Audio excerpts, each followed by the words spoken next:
എല്ലാ ബന്ധങ്ങളും നമുക്ക് എക്കാലവും നിലനിർത്താനാകില്ല.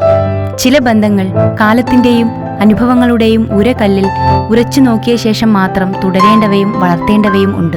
നാം വളർത്തി വലുതാക്കുന്നവരെല്ലാം വിശ്വസ്തരാകണമെന്നില്ല. എല്ലാ സഹയാത്രികരും സഹാനുഭൂതി ഉള്ളവരാണെന്നും കരുതരുത്. ചിലരെല്ലാം താൽക്കാലിക നേട്ടങ്ങൾക്ക് വേണ്ടി അടുത്തുകൂടുന്നവരാകാം. നമ്മോട് ചുറ്റിപ്പറ്റി നിൽക്കുന്നവർ ഒരുക്കുന്ന ചതിക്കുഴികളാണ് കൂടുതൽ അപകടകരം. അവ മുൻകൂട്ടി കാണാനാകില്ല. അടുത്തു നിൽക്കുന്നവരെ അറിയാനുള്ള ദീർഘവീക്ഷണം ആണ് അകലെ നിൽക്കുന്നവരെ അളക്കാനുള്ള ഭൂതക്കണ്ണാടിയേക്കാൾ ആവശ്യം. ഒരബദ്ധം തെറ്റല്ല, വീണ്ടും അതേ അബദ്ധം ചെയ്യുന്നതാണ് തെറ്റ്.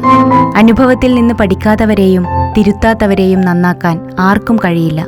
എല്ലാം സ്വന്തം അനുഭവത്തിൽ നിന്ന് തന്നെ പഠിക്കണമെന്ന് വാശി പിടിക്കേണ്ട. മറ്റുള്ളവരുടെ അനുഭവത്തിൽ നിന്നുകൂടി പഠിക്കാൻ തയ്യാറാകുന്നവരാണ് അനുഗ്രഹീതർ.